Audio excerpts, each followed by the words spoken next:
تو گویا مراد ہے، بس اس کو سمجھنا ضروری کہ حضور نے یہ چیز کو کیوں نہیں ایکسپوز کیا، ڈسکور کیا، کہ لوگوں کو اس کی حکمت تھی، کیونکہ آپ کی جو نالج ہے، یا آپ جس چیز پہ ڈیپینڈ کرتے ہیں، مطلب آپ دنیا میں جو ٹائمنگ کی جو لحاظ سے آپ جس چیز پہ ڈیپینڈ کرتے ہیں، وہ دو چیزیں ہیں، ایک ہے چاند اور ایک سورج، ان کی سرکولیشن پہ ڈیپینڈ کرتے ہیں، ٹھیک ہے نا؟ اگر قیامت سے پہلے یہ دونوں چیزیں اٹھا لی جائے تو آپ کیسا کاؤنٹ کریں گے؟ قیامت ہی ہوگی اگر نہیں، قیامت نہیں ہوئی نا، اگر سورج اٹھا لیا جائے تو قیامت نہیں، اس میں یہی تو ساری بات ہے نا، سمجھنا بہت ضروری ہے کہ قیامت کب برپا ہوں گی، کیسی صورتیں ہوں گی، اس چیز کو سمجھنا ہے۔ یہ سورج تو زندگی، اللہ تعالیٰ نے سورج کو انسانی زندگی کے لیے ایک اٹل حقیقت قرار دیا ہے نا۔ سورج اگر نہ ہو تو ہم تو پھر جم کے مر جائیں سردیوں میں۔ بالکل صحیح کہہ رہے ہیں آپ، وہ بات اپنی جگہ پہ درست ہے، توانائی نہ میں یہاں ملے صرف ٹائمنگ کی بات کر رہا ہوں، ٹائمنگ سرکولیشن کی بات کر رہا ہوں نا، وہ ہم ڈیپینڈ کرتے ہیں چاند سورج پہ، بے شک۔ اور وہاں قرآن میں ہی اللہ تعالیٰ کہہ رہا ہے کہ جب پہلی سور پھونکی جائے گی جی تو یہ ساری چیزیں میں لپیٹ لوں گا، اور جب دوسری سور پھونکی جائے گی تو تمام چیزوں سے سب کو اٹھا لوں گا ایک نئی طریقے سے، مطلب زمین یہ زمین نہیں ہوگی، غیر زمین، ہاں وہ زمین ایسی ہوگی جو بالکل فلیٹ ہوگی، جس میں کوئی اونچ نیچ نہیں ہوگی، اور پھر جو ہے نا بادل آئیں گے جو گاڑا پانی برسات کریں گے، جیسا کہ انسان جسے آپ کہہ رہے ہیں سپرم ہوتا ہے، اس طریقے سے برسات کا پانی نکلے گا، وہ زمین پھاڑے گا، اور لوگ جو ہے نا دوبارہ سے اس طریقے سے نکلے جیسا کہ پودے اگتے ہیں۔ یہ حدیث میں اس چیز کی اس کو بیان فرمایا ہے جو تصویر ہے۔ اب پہلی سور دوسری سور کے بیچ میں وقفہ ہے، یہ وقفہ کاؤنٹ نہیں ہو سکتا ہے ہماری لوجک کے حساب سے، یہ ہزاروں سال کا بھی ہو سکتا ہے، پتہ نہیں، لاکھوں سال کا بھی ہو سکتا ہے، اربوں سال بھی ہو سکتا ہے، ہمیں نہیں پتا نا، ہاں۔ کیونکہ تو یعنی وہ جو غالب نے کہا تھا کہ منزل عشق کے تھکے غالب ایسے سوئے کہ پھر سحر نہ ہوگی۔ ہاں، تو اب یہ جو سوئے ہیں لوگ، اب وہ سحر کب تک نہیں ہوگی؟ دیکھیں، آپ کہہ رہے ہیں شاید وہ لاکھوں کروڑوں اربوں سال بھی ہو سکتا ہے۔ ہاں وہ جو وقفہ ہے وہ کاؤنٹ نہیں ہو سکتا، کیونکہ ہماری اپنی جو عقل ہے وہ ایک حد تک ہے، اور وہ لوجک ڈیپینڈ کرتی ہے صرف چاند اور سورج تک کی سرکولیشن پہ، اس کے بعد کیا ہے وہ ہم نہیں کاؤنٹ کر سکتے۔ جیسا کہ آپ یہ کہیں گے کہ بھائی لائٹ ایئرس بھی ہوتے ہیں، بھائی لائٹ ایئرس جو ہے نا اس کی میجرمنٹ یہ ہوتی ہے کہ ہم جو میجرمنٹ کر رہے ہیں اس کو بڑھا دینا ہے، لیکن ہمیں اس لیے سمجھ میں نہیں آئے گا، وہ تمام چیزیں جو ہے نا پہلے ہی سور میں پھونک میں جو ہے نا لپیٹ لی جائے گی، یہاں تک جو ہے ہمارا اینڈ ہو جائے گا۔ اس سے پہلے جو واقعات ہیں ان کو اگر آپ سمجھ لیں تو آپ کے نیچے جو ہے نا زمین ہل جائے گی کہ یہ کیا تصویر بن رہی ہے، اور یہی تو سب سے بڑی جو ہے نا ڈرونی خوفناک بات ہے جو میں سمجھاؤں اور میں لوگوں کو بتا رہا پھر رہا ہوں، کیونکہ میرا مشن یہ ہے کہ لوگوں کو اللہ سے ڈرانا، کیونکہ اللہ سے ڈرنا چھوڑنے کی وجہ سے ہم ذلیل خوار ہوئے ہیں۔ وہ جو صحابہ تھے نا جن کی آپ نے کہا کہ چاند اور سورج کے مطابق حدیث میں، وہ اس لیے چاند اور سورج کے اللہ تعالیٰ نے، کیونکہ وہ اللہ سے ڈرتے تھے، وہ اگر مدینے میں اگر ہوا بھی چلتی تھی نا تو وہ سمجھتے تھے کہ قیامت آئے، وہ یہ یعنی کہ ان کو قیامت کا اللہ تعالیٰ رسول صلی اللہ علیہ وسلم نے نہیں بتایا کہ کب کیسے واقعات، وہ دنیا کو اتنا عارضی سمجھتے تھے کہ ایک تیز ہوا کو بھی سمجھتے تھے کہ یہ بھی ہمیں لے جائے گی، تو وہ سیدھا مسجد کی طرف دوڑتے تھے۔ تو ان کے لیے دنیا جو ہے نا ایک لامعنی سی چیزیں تھی کہ یہ عارضی ہے بالکل، اور ہمارے لیے دنیا ہی سب سے بڑی اہم چیز ہے۔ ہم نے یعنی آپ اندازہ کریں کہ ہم 3 دن کے اندر ایک دن جاگتے ہیں، ایک دن سوتے ہیں، ایک دن کام کرتے ہیں، 24 آورس میں ہے نا، 8 گھنٹہ سونا 8 گھنٹہ جاگنا، اس کو آپ 3 دن پہ حساب کریں تو 3 دن بنتے ہیں ایک طریقے سے، کہ 24 گھنٹہ آپ نے جاگ لیا، سو کے گزار لیا، اور حساب جو ہونے والا ہے وہ اسی وقت کا ہونے والا ہے کہ جب آپ جاگ رہے تھے تو آپ نے حساب دینا ہے۔ تو آپ کی جو اگر 70 سال زندگی ہے تو آپ کے دن بنتے ہیں 365 دن کے حساب سے 25,550، یہ ایک میں ایوریج بات کر رہا ہوں، یعنی لوگ 60 سے 70 سال جیتے ہیں، ایوریج ہے، اس کے بعد اب بہت کم لوگ ہوتے اس میں سے 8-9 ہزار تو نکال دے سوتے میں گزر گئے، ہاں 1/3 جو ہے، اور باقی آپ نے اتنی محنت کی، ظاہر سی بات ہے صبح سے لے کے شام تک لوگ 12 گھنٹے لوگ یہاں کام کرتے ہیں، آپ کی نظر کے سامنے ہی ہوں گے، باقی کتنے وقت ملتا ہے ان کے پاس؟ 4-5 گھنٹے ملتے ہیں جس میں وہ عیاشی کرتے ہوں گے، اور اسی کے لیے سب کچھ کرتے ہیں، چاہے وہ لوگوں کا مال کھائے، حرام کھائے، کچھ بھی کرے، ظلم کرے، زیادتی، وہ 4-5 گھنٹے کے لیے۔ مطلب اگر آپ اس چیز کو اگر سمجھ گئے نا تو آپ کی زندگی آسان ہو جائے گی۔ بلکہ میں یہ کہتا ہوں لوگوں کو، جو لوگ بیچارے ڈپریشن کا شکار ہے، سٹریس کا شکار ہے نا زندگی میں، تو آپ بس کہہ لیں کہ یار 70 سال اگر ہماری عمر ہو سکتی ہے ایوریج، 25,550 دن کے حساب سے آپ دیکھ لیں کہ آپ نے کتنے سال گزار لیے ہیں اور کتنے بچے ہیں، تو آپ کی آدھی سٹریس جو ہے نا زندگی کی ختم ہو جائیں گے۔ یار اب تو اتنا وقت نہیں بچا ہے، تو میں کتنا کیوں اپنے آپ کو جو ہے نا پریشان کروں، تکلیف میں ڈالوں۔ تو بالکل شیورلی اس وقت ہم آخری وقتوں میں زندہ ہیں، آپ کو یہ لگتا ہے دیکھیں، یہ شورلی اس لیے ہے کہ یہ حدیث ہے کہ حضرت نبی کریم صلی اللہ علیہ وسلم کی جو امت کی مدت ہے وہ 1500 برس ہے۔ اچھا اب یہ ہے کہ واقعات کیا یہ کہاں کون صحیح مسلم ہے، صحیح بخاری ہے؟ جی یہ حدیث دیکھیں، ایک حوالہ آیا اگر تھوڑا دے دیں جی تو جی ہمارے جی ناظرین بالکل کو بالکل دیکھیں، علامہ البانی تو اس حدیث کو صحیح لکھ چکے ہیں، ابن حجر عسقلانی اس حدیث کو جو ہے نا متواتر حدیث ہے یہ؟ حدیث تواتر کے ساتھ تواتر کے مراد یہ ہوتا ہے کہ اگر ضعیف حدیث ہو تواتر تو حسن ہوتا ہے۔ امام حسن حجر عسقلانی اس کو حسن لکھ چکے ہیں۔ علامہ البانی جو یعنی عصر حاضر کی محدث ہیں، انہوں نے اس کو صحیح کہا ہے کہ یہ حدیث صحیح ہے۔ اس حدیث میں نبی صلی اللہ علیہ وسلم نے فرمایا کہ اللہ تعالیٰ سے میں اس بات کی گزارش کرتا ہوں کہ اللہ تعالیٰ میری امت کو آدھے دن کی مہلت اور دے دے۔ تو پوچھا گیا کہ آدھے دن سے کیا مراد؟ کہیں گے 500 برس۔ حدیث کے راوی سعد بن وقاص ہے حدیث کے راوی۔ اب 500 برس یہ ہے کہ اللہ حضور صلی اللہ علیہ وسلم نے کہا ہے کہ امت کو بڑھانا ہے، یعنی گویا مراد ہے کہ ایک دن جو ہے وہ قرآن میں بھی ہے کہ تمہارے یہاں 1000 سال، اللہ کے پاس ایک دن ہے۔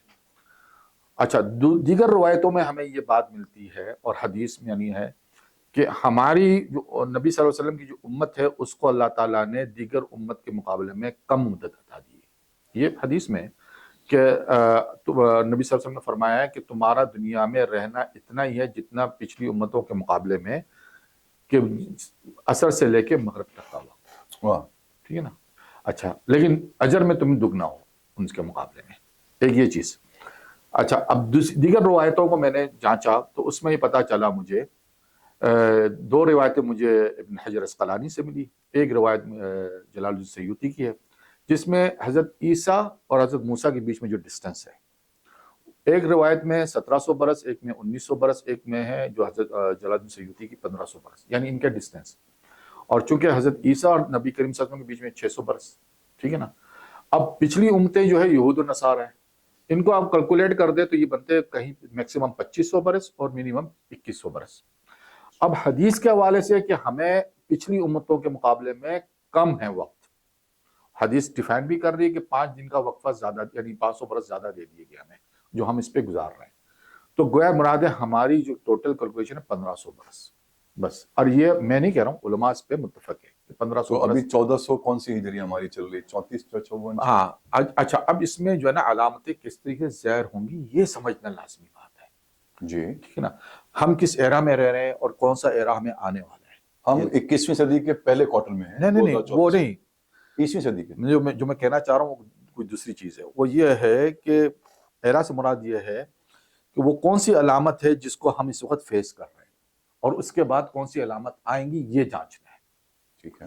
ہم جس ایرا میں رہ رہے ہیں اس کے متعلق حضرت جبریل علیہ السلام کی ایک حدیث ہے جس کو حدیث جبریل مشہور کہتے ہیں، وہ متفق علیہ حدیث، یعنی بخاری اور مسلم کی دونوں کتاب میں یہ حدیث ملتی ہے، جو حدیث جبریل ہے، وہ مشہور حدیث ہے۔ اور یہ حضرت عمر کی راوی ہے کہ ایک شخص ہمارے پاس آیا جو ہم میں سے نہیں تھا، لیکن اس کے چہرے پہ گرد و غبار بھی نہیں تھے، یعنی وہ مسافر بھی نظر نہیں آتا تھا، اور وہ حضور کے اتنے قریب آ کے بیٹھ گئے 2 زانوں ہو کر، یعنی اتنے کہ آپ کے زانے ان کے زانوں کے ساتھ جڑ گیا، اور کہنے لگے اے محمد، پہلے سلام کیا، پھر کہا کہ مجھے یہ بتائیے کہ اسلام کیا ہے۔ تو آپ نے اسلام کے متعلق بتائے 5 ارکان، تو کہا کہ آپ نے سچ کہا، پھر کہا ایمان کیا ہے، تو آپ نے ایمان گنوایا، پھر کہا احسان کیا ہے، تو آپ نے کہا احسان یہ ہے، پھر کہا کہ قیامت کب آئے گی، گھڑی کے متعلق، گھڑی کب ہے۔ تو حدیث جبریل میں جب نبی صلی اللہ علیہ وسلم نے یہ فرمایا کہ جب حضرت کہ قیامت کب ہے، یعنی جبریل علیہ السلام پوچھنے لگے، تو کہنے لگے پوچھنے والے کا علم، بتانے والے کا علم، پوچھنے والے کا علم سوا ہے، یعنی اس سے زیادہ نہیں جتنا آپ پوچھ رہے ہیں۔ گویا آپ نے یہ نہیں کہا کہ مجھے پتا نہیں ہے، جیسا کہ لوگ اس کی انٹرپریشن کرتے ہیں کہ حضور نے بھی کہا کہ مجھے پتا نہیں، ایسی کوئی الفاظ ہے ہی نہیں حدیث کے اندر۔ اس میں اتنا ہے کہ ما مسئول عالم بالسائل، یعنی جو بتا رہا ہے وہ پوچھنے والے سے زیادہ نہیں جانتا ہے۔ اب اس سے کیا مطلب نکلتا ہے کہ ہم دونوں اس علم میں ایک سائل برابر ہیں، برابر ہو گئے۔ اچھا حضور نے نہیں لیکن حضور نے کہا کہ اس کی علامتیں ہیں، تو کہہ رہے ہیں آپ علامتیں بتاؤ۔ اب یہ بڑا ہی اہم بات ہے. حضور نے کہا کہ جب لونڈیاں اپنے مالکوں کو جنیں گی، اور پھر ایک جگہ کہا جب ننگے دڑنگے لوگ بکریاں چلانے والے اونچی اونچی عمارتیں بنائیں گے. ٹھیک ہے. دو علامتیں بتا دی ایسی، جو ایک تو چونکہ ایک علامت ایسی ہے ننگے دھڑنگے لوگ، چونکہ یہ میری پیدائش شارجہ کی اور میں نے ان کو دیکھا ہے گرو اپ ہوتے ہوئے، میں نے یعنی سارا حالات سامنے دیکھا ہے کہ وہاں وہ کیا تھے اور آج کس طریقے سے ایک دوسرے سے دوڑ لگا رہے اونچی اونچی عمارتیں بنانے میں. تو وہاں پہلے دو کمیونٹی تھی، ایک کمیونٹی تو بدو تھی اور ایک کمیونٹی جو تھی ساحل کے پاس بسی ہوئی تھی. دونوں درگرو حالات میں تھے. بدو جو تھے وہ تو بکریاں چلاتے تھے، ان کی جو مطلب یعنی ڈیپینڈ کرتے تھے بکریوں پہ، اور دودھ نکال کے اس پہ گھی بنا کے وہ لا کے بیچتے تھے شہروں میں. یہ اور جو بیچارے وہاں جو ساحل کے پاس رہتے تھے وہ زیادہ ڈیپینڈ کرتے تھے مچھلیاں پکڑنے میں یا موتیاں جا کر جو ہے نا چن کے سمندر سے لانے میں. یہ ان کی ٹوٹل اور درگرو حالتیں دونوں یعنی بہت ہی قریب تھے. یہ تو میرے بحری قزاق بھی ہوں گے وہاں. نہیں وہ بھی ایک تاریخ ہے، وہ بھی ایک تاریخ تو ہے ویسے. لیکن یہ سارے کے سارے تو نہیں نا. یہ میں سارے کے سارے کو نہیں کر رہا، یہ کمیونٹی کی بات کر رہا ہوں. جو کمیونٹی تھی وہ اسی پہ ڈیپینڈ کرتی تھی. اچھا یہ میرے سامنے ہی، چونکہ یہ پورا گلف میرے سامنے ہی بلند بالے عمارتیں بننا شروع ہو گئی ہے. اور چونکہ میرے وقت میں جب میں چھوٹا تھا تو ایک ہی بلڈنگ شیخ راشد بلڈنگ جو ہے اسے کہتے ہیں، جس کو عموماً ہمارے پاکستانی انڈین کہتے ہیں سرلے بلڈنگ، حالانکہ اس کا نام ہے شیخ راشد بن سعید المکتوم بلڈنگ اس کو کہتے ہیں، سفید. وہ ٹریڈ سینٹر تھا دبئی کا، وہ بننا تھا. بہرحال یہ ساری بلڈنگیں جو ہے نا میرے سامنے بنی، تو یہ ایک علامت تو پوری ہو گئی.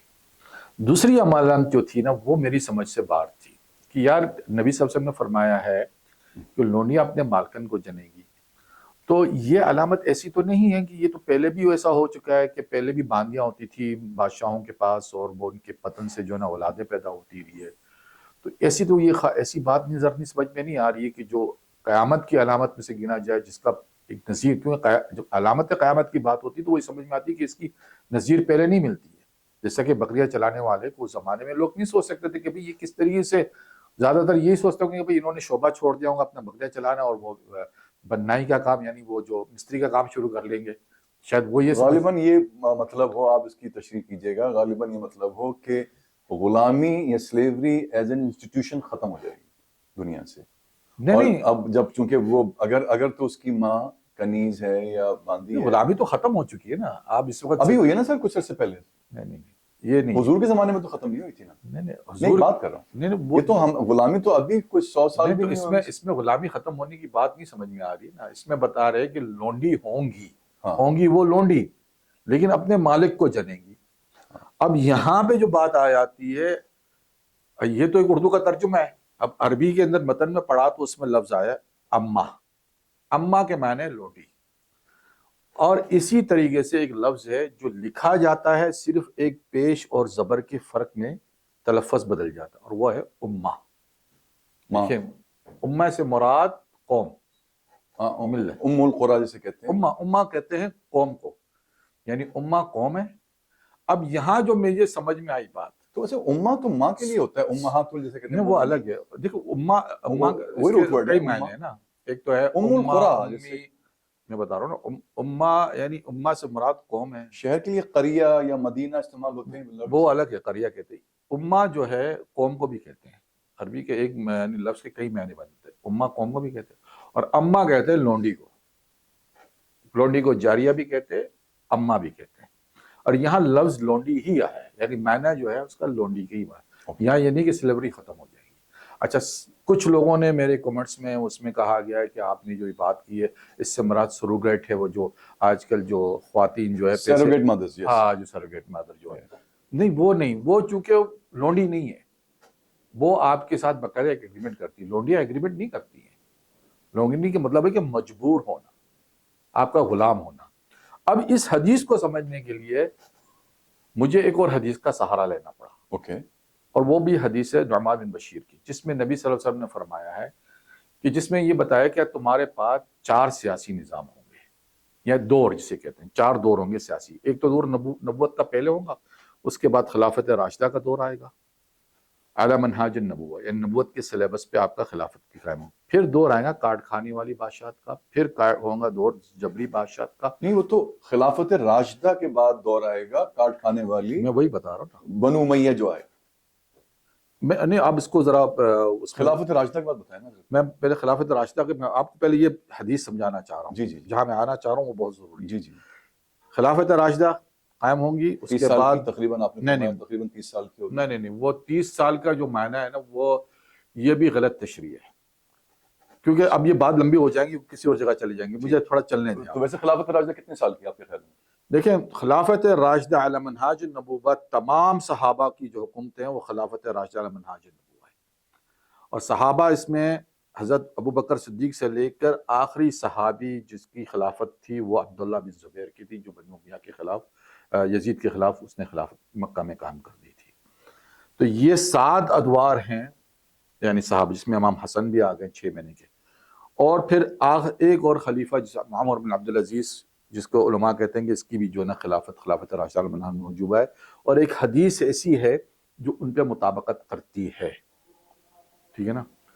تو اس حدیث کو میں لے کر جو ہے نا اس بات کو سمجھ، لیکن میں اب جہاں آنا چاہ رہا ہوں وہاں مجھے ٹھیک ہے، تھوڑا مجال دے. اب اس حدیث میں یہ ہے کہ خلافت علی منہاج النبوہ ہے، پھر کاٹ کھانے والی بادشاہت ہے، ملوکیت، ٹھیک ہے نا، پھر جبری بادشاہت ہے، پھر خلافت علی منہاج النبوہ ہے.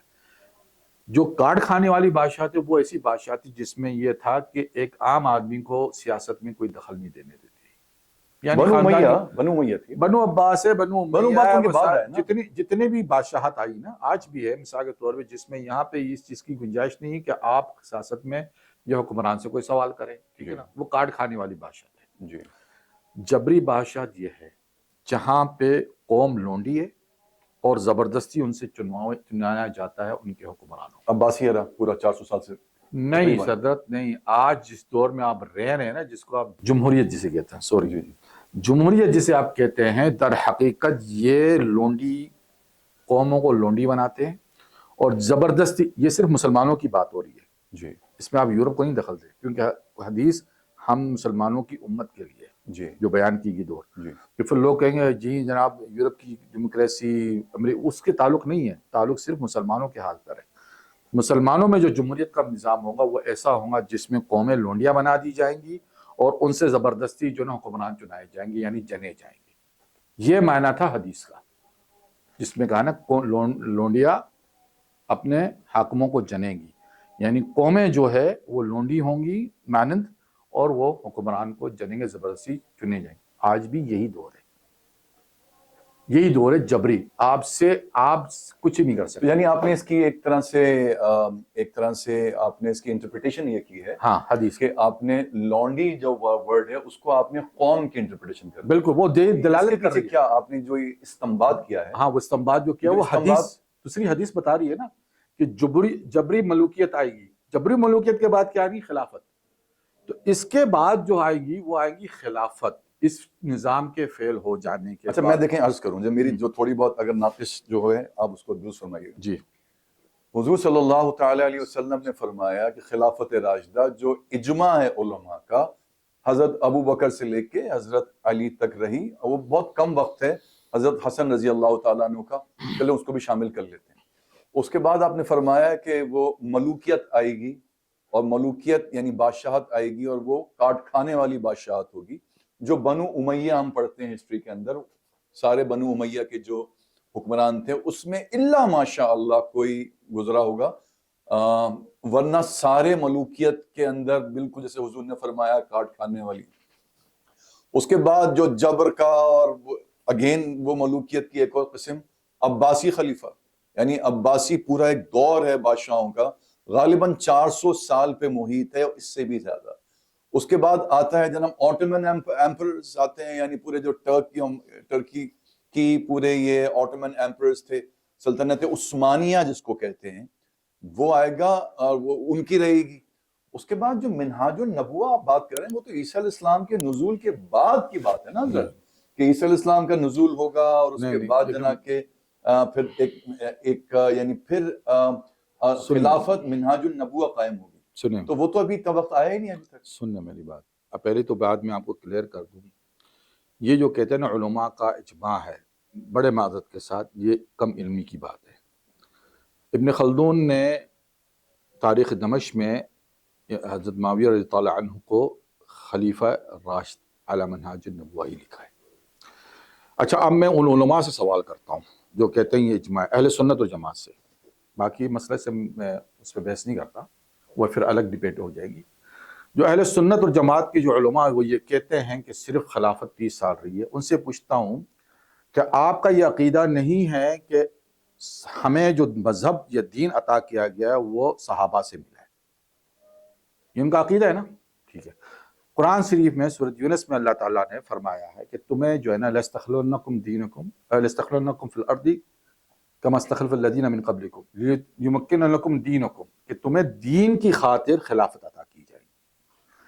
میں نے پہلے بھی کہا ہے کہ نظام جو ہے ایک فکر، ایک حلقہ احباب چلاتا ہے، فرد واحد نہیں چلاتا ہے۔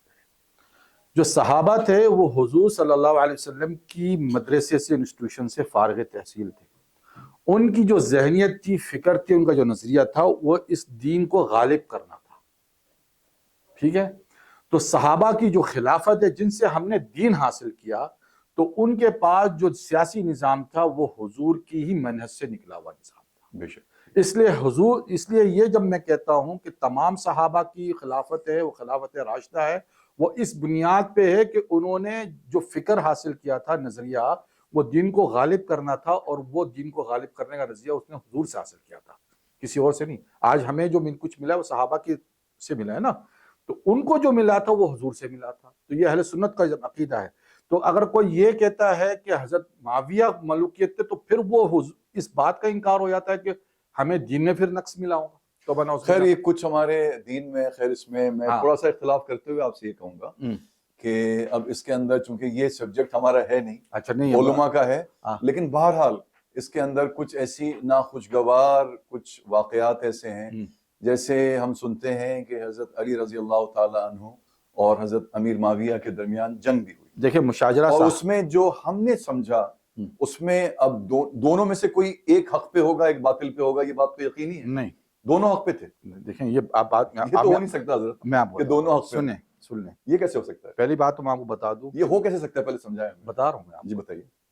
وقت آخر جو موضوع ہے میرے سبجیکٹ کا is a mother of all knowledge, میں بتا رہا ہوں آپ کو، کیونکہ میں نے جب تحقیق شروع کی 22 سال لگے سمجھنے میں، تو سمجھ میں یہ آئی ہے کہ اس کو سمجھنے کا مطلب ہے کہ آپ دنیا کے تمام علوم کو سمجھنا لازمی ہو جاتا ہے، جس میں سیاست ہو، اقتصادیات ہو، سائنس ہو، کیونکہ وہ چیزیں جڑتی ہے آپس میں کسی کو۔ یہ مشاجرہ صحابہ پہ جو ہے نا، نبی صلی اللہ علیہ وسلم کی صرف ایک حدیث فٹ آتی ہے، صرف اور صرف ایک حدیث، اور کوئی حدیث جو ہے نا مشاجرہ صحابہ پہ نہیں بیٹھتی، اور وہ یہ ہے کہ ابنی ہادہ سید، کہ یہ میرا جو بیٹا ہے سید امام حسن رضی اللہ عنہ کے پر، یہ سید ہے، اور یہ دو مسلمانوں کے عظیم گروہ میں صلاح کرا دے گا۔ اچھا، اب دیگر حدیثیں یہ بات ثابت ہوتی ہے کہ دونوں، دیکھیں اگر آپ یہ کہتے ہیں کہ حضرت علی حق پہ تھا، تو کس لیے کہتے ہیں؟ اس لیے نہیں کہتے کہ آپ حضرت علی کی حکمت کو سمجھیں، اس لیے کہ ہمیں جتنے فضائل حضور سے، میری بات تو سن لیں، میں سن رہا ہوں آپ کی بات، دیکھیں اس میں تو کوئی شبہ نہیں ہے کہ حضور کے سارے صحابہ کے فضائل ہمیں حضور سے پتہ چلے، بات کہنا کچھ اور، لیکن جتنے فضائل، یہ میں بہت ہی وثوق سے کہہ رہا ہوں، جتنے فضائل حضرت علی کرم اللہ وجہہ کے ملتے ہیں اتنے کسی صحابی کے نہیں ملتے۔ دیکھیں اس سے انکار نہیں ہے، فضائل سے، مناقبات سے انکار کوئی بھی نہیں ہے، ہم مشاجرہ صحابہ کی اسپیسیفک ایک ایشو پہ بات کر رہے ہیں نا۔ تو مشاجرہ صحابہ میں یہ ہے کہ صحابی رسول کے بیچ میں جو آپس میں ہوا ہے، تو اہل سنت کا موقف کو سمجھنا ضروری ہے۔ اہل سنت کہتے ہیں کہ اس میں کہ حضرت علی کرم اللہ وجہہ حق پہ تھے۔ کیوں حق پہ تھے؟ اس لیے نہیں کہ وہ خود سمجھتے ہیں کس چیز کو، کہ انہوں نے، سن لیں بات کو، تھوڑی تھمل کر لیں، کہ انہوں نے یہ سمجھ لیا، جانچ لیا، حضرت علی کی حکمت کو سمجھ لیا، نہیں۔ جب صحابہ نہیں سمجھ پائے، جو ان سے الجھ بیٹھے، تو ہماری کیا مجال ہے کہ حضرت علی کی حکمت کو سمجھنا؟ ٹھیک ہے. ہم حق پہ اس لیے بولتے ہیں کہ حضور کی حدیث سے ہمیں اس بات کی دلالت کرتی ہے کہ حضرت علی حق پہ رہیں گے. جو علی بس کا دشمن آپ نے فرمایا وہ میرا دشمن نہیں، ایسی کوئی حدیث مجھے جو علی کا دوست ہے وہ میرا ہاں دوست ہے. مولا من کان جو مولا. علی کی برائی کرے اس نے گویا میری برائی آپ کی. مجھے بے شمار ایسی حدیث. آپ مجھے تھوڑی سی میں بتا رہا ہوں کہ مشاجرہ صحابہ میں ہم اہل سنت کیوں حضرت علی کو حق پہ بولتے ہیں، صرف اس لیے کہ حضور نے کہا ہے کہ میں بھی علی. ویسے اہل سنت ہی ہوں. اچھا ٹھیک ہے. ان کے متعلق حضور کی گواہیاں ہیں کہ یہ حق پہ رہیں گے. بے شک. ٹھیک ہے نا. اب حضرت امیر معاویہ کی جب بات آ جاتی ہے نا جی. تو ان کو کہتے ہیں اجتہادی خطا. ہاں بے شک. ٹھیک ہے نا. اجتہادی خطا سے مراد کیا کہ انہوں نے اجتہاد کیا. ان کا کیا مطالبہ تھا کہ دم پہ جو ہے نا قصاص لے لیا جائے. حضرت علی کہتے تھے اس کو آپ مؤخر کرو، پہلے تم بیعت کر لو. بے شک. یہ آپس میں لجنے کا مسئلہ ہے. ٹھیک ہے نا. یہ مسلمانوں کے بیچ میں ایک فتنہ ہو گیا. اب اس میں جو اکابر ہمارے صحابہ ہم چلے اکابر ہیں، ان کی وہ اس فتنے میں پڑ گئے تو اب ان کا فیصلہ اللہ کے پاس ہے. تو ہماری عقلیں نہیں اتنی عقل مند کہ ہم ان کو بتائیں کہ فلانا حق کیوں، فلانے کی حکمت وہ یہ تھی، فلانے یہ. اس میں آپ کو گارنٹی دیتا ہوں کوئی کتنا بھی بڑا تیس مار خان ہو جی. اگر وہ مشاجرہ صحابہ پہ بحث مباحثہ اور کو کھرچے گا یا تو وہ رافضی بنے گا یا وہ ناسبی.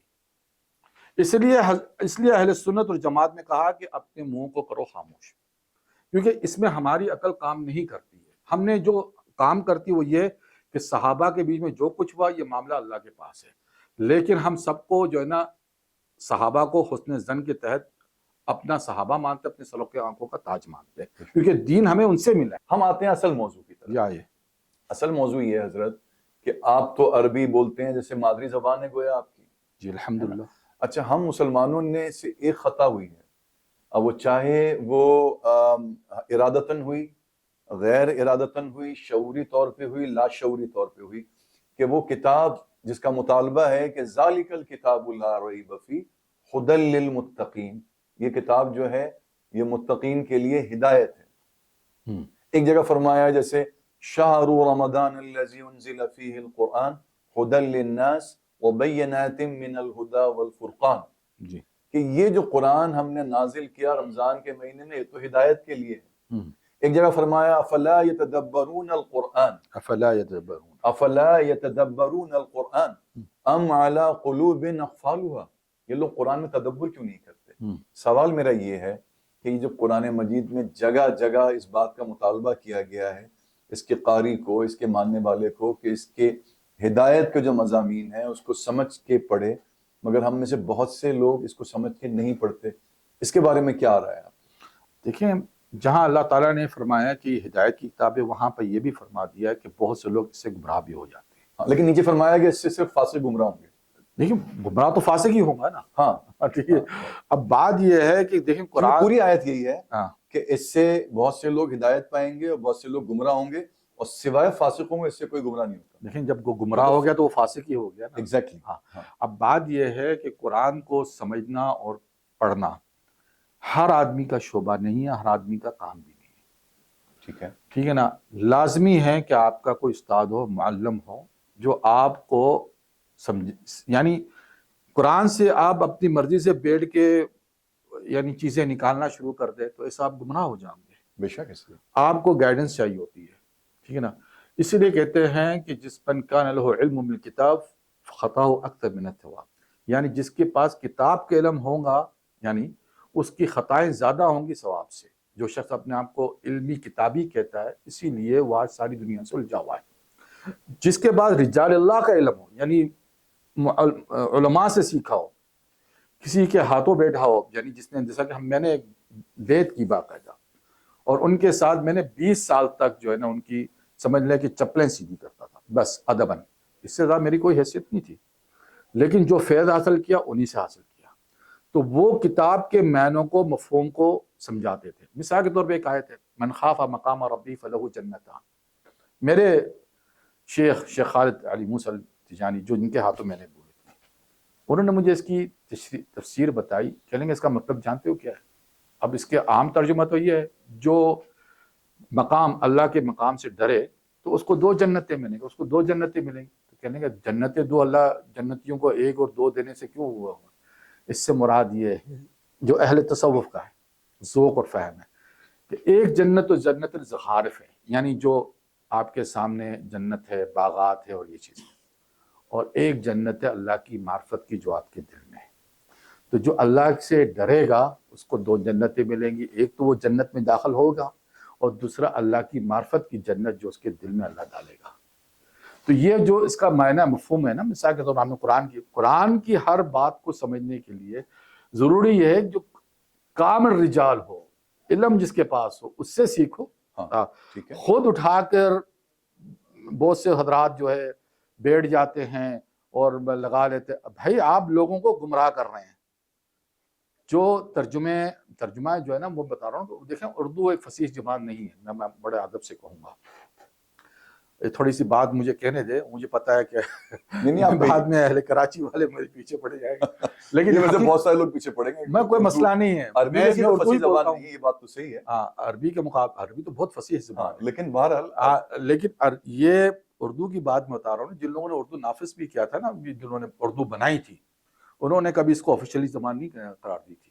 ان کے پاس فارسی زبان تھی, ٹھیک ہے نا. تو وہ بھی جنہوں نے پاکستان بننے کے بعد تو اس کو قائد اعظم نے قومی زبان دیکھیں غلطی کی. اچھا, ان کو نہیں کرنا چاہیے.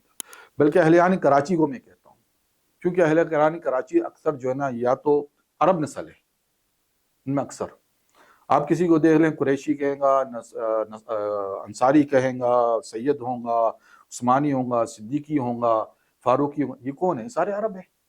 کوئی تمیمی نکل آئے گا, کوئی, یہ سارے عرب ہیں اصل میں. ان کے اجداد زمانے برس پہلے جہاد کے سلسلے میں, غزوات کے سلسلے میں یا تبلیغ کے سلسلے میں ہندوستان آئے, وہاں رچ بس گئے. اب اللہ نے ان کو جب اللہ تعالیٰ نے ایک ریاست دی تھی تو ان کو چاہیے تھے اپنی اجداد کی زبان کو یہاں نافذ کر دے. اردو کو نہیں لاتے. اردو ہندوستان کی زبان تھی. آپ کو اللہ تعالیٰ نے اسلامی ملکت دی, یہاں عربی نافذ کر دو. تو نہ پھر تعصب ہوتا, نہ کسی بنگالی کو ضرورت پڑتی اس پہ جگ جگ کرنے کی, نہ سندھیوں کو, کسی کو نہیں. بھائی عربی زبان ہے, قرآن و حدیث کی زبان ہے, آپ بھی سیکھو میں بھی سیکھو, ختم. لیکن یہ چیز نہیں کر کے ہم نے اردو کے پیچھے لگ گئے. تو اردو تو ویسے بھی فصیح زبان نہیں. اور آپ کو بتاؤ ایک بڑی بات, یہ میرے مطالعے کی طرح جتنی مصیبتیں اردو زبان کی وجہ سے مذاہب کے بیچ میں, مسالے کے بیچ میں اختلاف پڑ جاتی نا, اتنی عربی زبان, حالانکہ وہاں بھی اختلاف ہے فہم و ذوق میں, لیکن اس قدر نہیں ہے. زبان کی وجہ سے جو ہے نا ہمارے یہاں مسالک کا بہت اختلاف ٹکراؤ ہوتا رہتا ہے, صرف زبان کی. بھئی آپ نے جو بولا یہ گستاخی ہے, اس نے کہا نہیں آپ نے جو بولا یہ گستاخی ہے. یہ تو اتنی نازک زبان ہے. ہاں نہیں صحیح بات ہے, یہ تو خیر ہے. لیکن بہرحال وہ داغ نے کہا تھا کہ اردو ہے جس کا نام ہم جانتے ہیں داغ, سارے جہاں میں دھوم ہماری زبان کی ہے. اچھا سر, اب تھوڑا تصوف پہ آ جاتے ہیں. میرا خیال ہے تصوف جو ہے, یہ بتائیں کہ ہمیں تو جیسے ایک عام مسلمان کے سامنے قرآن اور حدیث, یعنی نبی صلی اللہ تعالی علیہ وسلم نے فرمایا کہ میں تمہارے درمیان اللہ کی کتاب اور اپنی سنت, اور ایک جگہ فرمایا میں اپنے اہل بیت کو بھی چھوڑ کے جا رہا ہوں. تو ہمارے لیے ایک مسلمان کے لیے تو ہدایت کا جو ذریعہ یقیناً کسی استاد کے ذریعے. میرا وہ جو پہلے سوال تھا آپ سے میرا یہ تھا کہ قرآن کو سمجھنا چاہیے کہ نہیں سمجھنا چاہیے. یقیناً کسی استاد کی رہنمائی میں ہر مسلمان کو فرض ہے بالکل کہ وہ قرآن کو سمجھے, ہے نا. یعنی کوئی حفظ کرنا تو فرض نہیں ہوگا شاید کہ سب مسلمان حفظ کر لے تو اچھی بات ہے, فرض نہیں ہے. مگر قرآن کی کو سمجھ کے عمل کرنا یہ فرض ہے سب پہ. جی تو وہ اب جیسے میں نے عرض کرا تھا آپ سے کہ اللہ بھلا کرے کہ اب جیسے ایک مسلمان کے لیے عام کہ وہ قرآن کو سمجھے کسی استاد کی روشنی میں, اور حدیث کو سمجھے اور سنت کو سمجھے اور عمل کرے. اب اس میں تصوف جو آ گیا, طریقت جو آ گئی, ایک شریعت ہے ایک طریقت ہے, تو یہ کیا شریعت طریقت دونوں ہٹکے ہیں یا دونوں ایک ساتھ چلتے ہیں, یا پہلے بنیاد شریعت ہے اس کے بعد طریقت ہے؟ بالکل بنیاد شریعت ہے, شریعت اساس ہے. طریقت تو صرف تزکیہ نفس کے لیے ہوتا ہے, اس سے کوئی معنی نہیں ہوتا ہے. آپ نے اپنے نفس کو, کیونکہ اللہ تعالیٰ کا ان اتقاکم عند اللہ, یعنی جو چیز جتنا متقی ہوں گا وہ اللہ کی طرف درجات بڑھتا ہے. متقی کا مطلب یہ ہے کہ آپ پرہیزگاری اختیار کریں, تزکیہ نفس کریں, اپنے نفس کو جو ہے نا آپ ملامت کرتے رہیں. یہ مر اب نفس کسی چیز میں, کیونکہ ہم جو ہے نا نفس کے غلام ہو چکے ہیں. صحابہ نفس کے غلام نہیں تھے, تابعین اکابرہ وہ نفس کے غلام نہیں تھے. آنے والے زمانے میں چونکہ فتوحات زیادہ تھی, مال زیادہ کما لیا, سب کچھ زیادہ, اب تو بالکل ہی دنیا کے ہو گئے. تو یہ نفس کی وجہ سے, اس نفس کو کنٹرول کرنا ہی سب سے اہم چیز ہے. اور یہ شریعت تو آپ کو مطلب پابند نہیں کرے گی کہ بھئی آپ جو ہے نا سالوں سال روزہ رکھیں, تو کچھ نہیں, مرضی. رمضان کے روزے فرض ہے, باقی نوافل میں. لیکن نفس کو سدھارنے کے لیے آپ پہ ضروری ہے کہ آپ چند دن اور روزے رکھیں. یہ نفس کو سدھارنے کے لیے کہ آپ کچھ کھانا نہیں کھائیں گے تو غلط خیالات نہیں آپ کے دماغ میں جنم لیں گے. یہ ساری نفس کی تزکیت کی بات ہے. تو طریقت جو ہوتی ہے نا وہ تزکیہ نفس کے لیے ہوتا ہے. لیکن یہ بھی شرط ہے. اب یہاں پہ ایک وہ شخص ہے تصوف کو بدنام کرنے کے لیے وہ جو کرتا رہتا ہے, وہ جس سے اقرار صاحب ان کے پاس جا رہے ہیں 14 اپریل کو, سمجھا میں ان کا نام تو نہیں جانتا, سمجھا نا.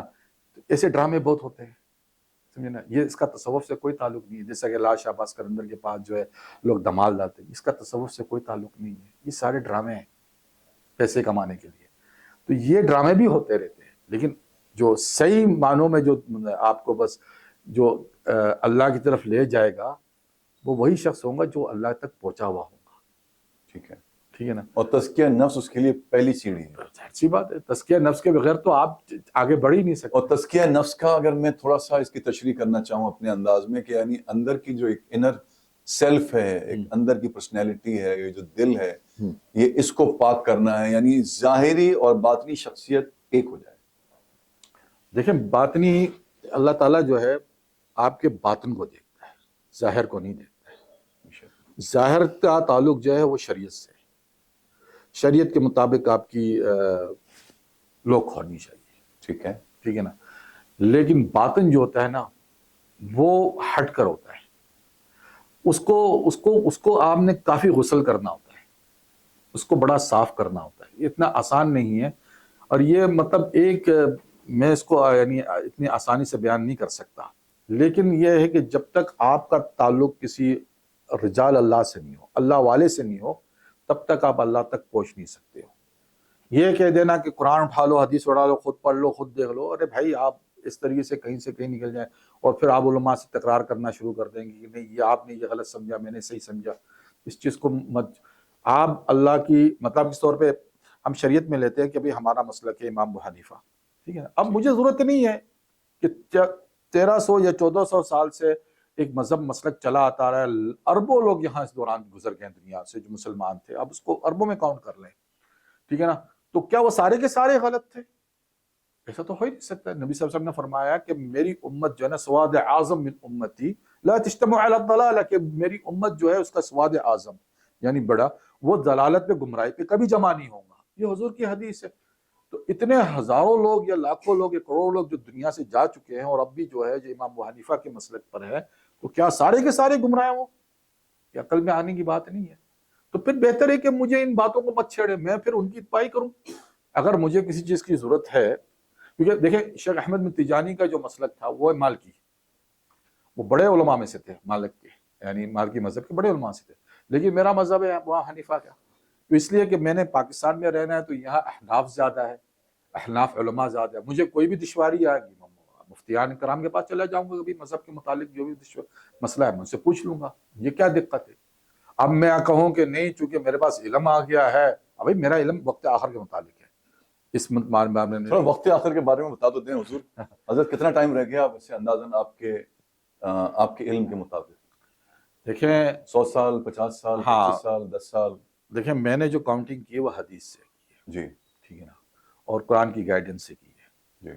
تو حدیث میں تو یہی ہے کہ حضور صلی اللہ علیہ وسلم کی امت کو 1500 برس مدت دی گئی, اور وہاں قرآن جو ہے ہمیں گائیڈنس دیتا ہے کہ سورج چاند سے جو ہے نا اپنی روشنی اپنے وقت کو کاؤنٹ کرو. تو اس حساب سے 1500 برس جو ہے ایک تو ہجری تاریخ سے شروع ہوتی ہے جو حضور کی نبوت کے اعلان نبوت کے 13 سال بعد شروع ہوئی, اور ان کے بیچ میں 1500 برس کا اگر آپ رکھیں معاملہ تو وہ 45 سال کا فرق آ جاتا ہے. اس کو ڈیویژن کرنا پڑتا ہے تاکہ اس علامات جو ہے وہ 1500 ہونے میں کتنے 30-40 سال باقی ہیں اس کا مطلب ہے. 1500 برس میں تو آپ کو آج 1445 چل رہا ہے, تو 55 سال تو اب وہ جو 55 سال ہوگا اس سے پہلے بھی واقعات ہیں, وہ جو خطرناک واقعات ہیں, کیونکہ آپ ایک حدیث ایسی ہے جہاں رسول صلی اللہ علیہ وسلم نے کہا کہ دنیا کے آخری 70 سال ہیں, وہ 70 سال جب آپ اس میں داخل ہوں گے تو آپ زمانہ قدیم میں چلے جائیں گے, ہزاروں سال پہلے, اور وہ آنے والا ہے, وہی سب سے بڑا مرحلہ ہے اور وہ خطرناک مرحلہ ہے, اور وہ عذاب کی صورت میں آنے والا ہے جس میں 99% دنیا ختم ہو جائیں گی, آبادی 100% آپ کی ٹیکنالوجی اور سویلائزیشن ختم ہو جائیں گی. تو یہ کہیں آپ ویسے کہ کہیں خدا نہ خواستہ تھرڈ ورلڈ وار کی طرف تو اشارہ تھرڈ ورلڈ وار کہتے ہیں، اب اس کو نیوکلیر تھرڈ ورلڈ وار قرآن شریف میں ہے، قرآن شریف میں سورۃ دخان میں اسی طرف اشارہ ملتا ہے، حدیث میں ہے دو عظیم قوتیں آپس میں لڑیں گی، یہ حدیث میں بھی ہے، قرآن میں بھی ہے۔ سورۃ فلق آپ پڑھتے ہیں، اس میں رسول صلی اللہ علیہ وسلم نے فرمایا حضرت عائشہ کو، عائشہ کو کہ من غاسق اذا وقب، یعنی یہ اندھیری جب پھیل جائے، یعنی ایک ایسا وقت آئے گا زمانہ دنیا میں جہاں آپ سورج چاند کی روشنی کو نہیں دیکھ پائیں گے۔ فزک کی جو فزک نالج رکھنے والے لوگ وہ مانتے اس بات کو، اگر نیوکلیر فزک وار ہو جائے تو کئی دہائیوں تک جو ہے نا سورج کو آپ نہیں دیکھ پائیں گے، اور دنیا کا ٹیمپریچر جو ہے نا 30-40 ڈگری تک آپ کا چلا جائے گا، پوری دنیا کا فروزن سیزن میں ہم چلے جائیں گے۔ ایک بہت خطرناک مرحلہ آنے والا ہے۔ میں لوگوں کو اسی پہ لوگوں کو بتا رہا ہوں کہ آپ تیاری کریں، اگر یہ واقعہ نہیں ہوا نا اور میں مر گیا، آپ کی توسط سے بات کر رہا ہوں، میری قبر سے نکال کے میری ہڈیوں کو سرما بنا لینا۔ نہیں اللہ تعالیٰ آپ کو عمر خضر عطا نہیں دیکھیں، فرمائے۔ نہیں خضر کی عمر تو میں بھی نہیں مانتا، خیر بہرحال ہماری دعا لیکن ہے۔ ایک بات بتا رہا ہوں کہ میں اتنا اس بات پہ سیٹسفائی ہوں، جو چیزیں نکلی ہے وہ قرآن حدیث سے نکلی ہے، قرآن حدیث پہ ایمان رکھتا ہوں تو بات کر رہا ہوں، ورنہ مجھے کیا پاگل پن ہوں کہ میں کہوں کہ بھائی اتنی باتیں لوگوں کے سامنے تاکہ اپنا مذاق اڑاؤں۔ یہ قرآن حدیث کی بات ہے، جب کوئی مجھ سے حدیث کا مطالبہ کرے تو میں دینے کو تیار ہوں۔ تو یہ ساری بہت ایک آئی اوپنر ہے ہم سب کے لیے جو کچھ آپ نے کہا، اور اللہ کرے کہ پھر یہ تو پھر ہمیں تیاری کرنی چاہیے۔ ہم تو کہتے ہیں کہ سامان 100 برس کا ہے، پل کی خبر نہیں، تو جو دوسری تیاریوں کو چھوڑ کے اس کا مطلب یہ ہے کہ اپنی یہ جو آخری اخروی زندگی ہے اس کی تیاری کرنی چاہیے۔ میں بہت بہت شکر گزار ہوں، آپ تشریف لائے ہمارے اسٹوڈیو میں، اور بے شمار بہت ساری چیزیں آپ سے گفت و شنید کے ذریعے ہم نے ایکسچینج بھی کی، کچھ سیکھنے کا موقع ملا۔ تو ناظرین انشاءاللہ اگلے کسی پروگرام میں ہم دوبارہ حاضر خدمت ہوں گے، تب تک کے لیے اپنا بہت خیال رکھیے، فی امان اللہ۔